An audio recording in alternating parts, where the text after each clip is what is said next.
कक्षा 9 के हमारे सभी विद्यार्थियों, लीजिए यहाँ पर आप देख सकते हैं महा अगस्त यानी कि जो आपका मंथली टेस्ट पेपर है 2026-27 का, आपका अगस्त महीने का, उसका पूरा पेपर का सॉल्यूशन दूंगा। 20 अंक का आपका रहेगा और घंटा आपको 1 घंटा दिया जाएगा स्कूल में। ठीक है, निम्नलिखित में से बहुपद नहीं है, तो देखिए जिसकी भी घात माइनस की हो वो आपकी बहुपद नहीं है। अभी इस y को ऊपर लेके जाऊंगा ना तो ये माइनस का हो जाएगा।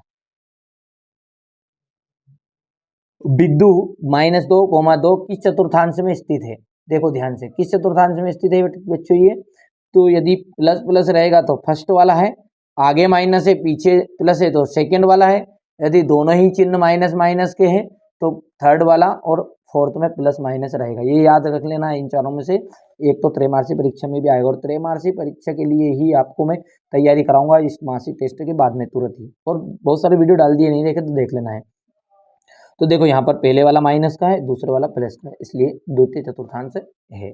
चलिए आगे बढ़ते हैं। अगला है आपका रिक्त स्थान। पी एक्स बराबरी पे 4x - 3, इसका शून्य क्या होगा? तो इसका शून्य की बात करें तो देखो शून्य का मतलब होता है बराबर को उधर जीरो लगा दो, तो 4x - 3 = 0। आगे सोल्व करेंगे तो ये 4x रह जाएगा, बराबर प्लस का 3 हो जाएगा। आपको पता ही है कि x की जो वैल्यू निकलेगी वो 4/3 निकल जाएगी, तो यानी कि 4/3 आपका राइट आंसर रहेगा। बिंदु 7, -6 की कोटि, देखिए पहले वाला होता है भुज और दूसरी होती है कोटि, यानी कि, और यदि एक बात और ध्यान रखना, पहले वाला हमेशा x रहता है, दूसरे वाला y, तो मतलब y निर्देशांकों को कोटि कहते हैं, सीधी सी बात है। तो यहाँ पे कोटि कितनी है? कोटि का मान तो -6 है, भुज का मान कितना है? भुज का मान है, भुज का है 7। अब देखिए जोड़ी, जोड़ी में क्या है? x+3 से योग, x+3 से योग करेंगे तो दोनों का योग होगा x+3। व्यवकलन का मतलब होता है घटाव, तो 3x - 5 मतलब घटेगा नहीं, ये भी इसका आंसर जाएगा ये। तो मिलान करेंगे तो ये पहला हो गया, ये दूसरा हो गया है। ठीक है, बाकी तो कोई दिक्कत ही नहीं है। हो गया।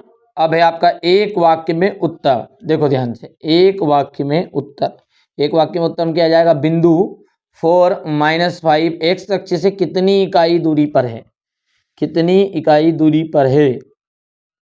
तो देखिए दूरी का मतलब है कि भाई साहब ये x अक्ष से पूछे तो मतलब आपको बोलना है y का मान। क्या बोलना है? y का मान। अभी मैंने ऊपर सिखाया, ये पहले वाला होता है x, दूसरे वाला होता है y, तो कितनी दूरी पर है? तो 5 बोल सकते हैं अपन। ठीक है। y = -2 है, तो बहुपद y² + 3y + 2 का मान ज्ञात कीजिए। तो क्या बोल रहा है ये बोल रहा है कि y की जगह पे -2 रख दो।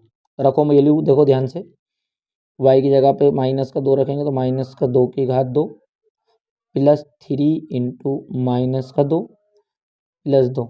सोल्व करो इसको, 2 दून हो गया 4, 3 दून हो गया -6 + 2, तो 6 - 6, 4 ने 2 6, 6 - 6 यानी कि 0।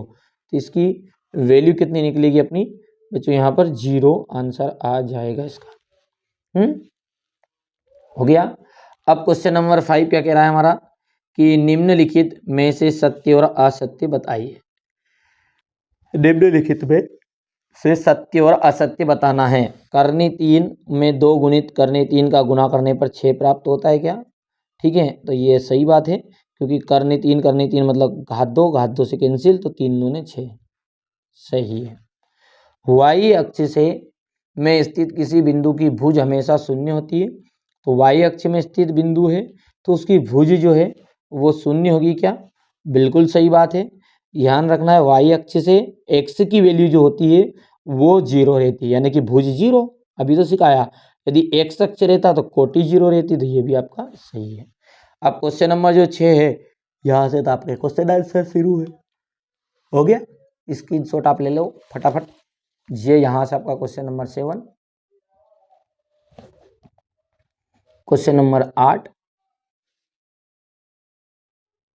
ये क्वेश्चन नंबर 9, बस समाप्त है। 9 प्रश्न आपके रहेंगे पूरे।